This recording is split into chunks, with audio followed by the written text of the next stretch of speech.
We searched around and we thought about maybe Space Coast, we thought about Disney, we thought about Ponce de Leon, a whole bunch of different topics. And then one day a friend of mine said, oh, I just bought a book for my daughter and it's called The Secret River and it's by Marjorie Kinnan Rawlings.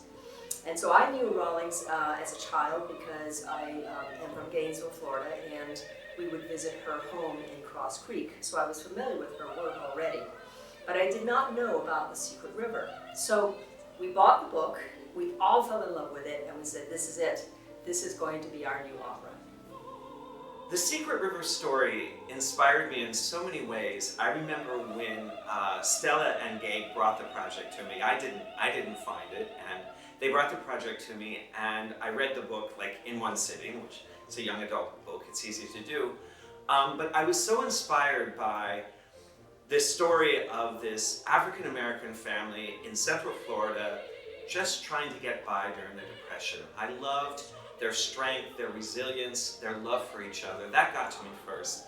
I think another aspect of the story that I really keyed into was the portrayal of Calpurnia, the young girl who is extremely resourceful, very smart, and finds a way through her imagination to help her family and her community.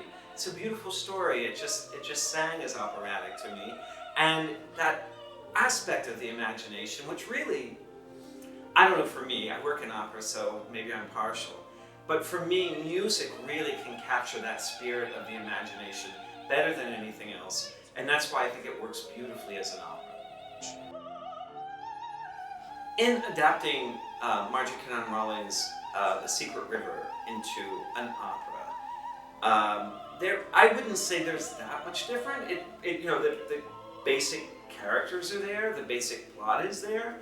The difference is that it's an opera, so it expands the story. Because of the abstract quality of music, the magical part of the story has become more intense and I think more beautiful through Stella's music. Mark gave me a beautiful libretto, and what is so interesting is he used a thread of Marjorie Kinnan Rawlings and our heroine, Calpurnia, and their love of writing. And so actually Marjorie Kinnan Rawlings was a poet herself, and our heroine is also a poet. And so the thread between the two is connective and really helps to bookend both the beginning and the end of the opera. So that's a little different than the story itself, but the essence of the story is very much intact and focuses on imagination and community and family and all these wonderful things that Calpurnia goes through. Opera Orlando just provided us with this wonderful process, nurturing every step of the way.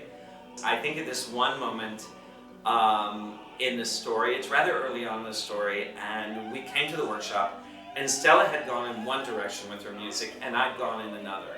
She was writing this beautiful trio that could have been in Rondine, or it could have been Puccini. It was so heartfelt, and I was going into musical theater land, and she was right.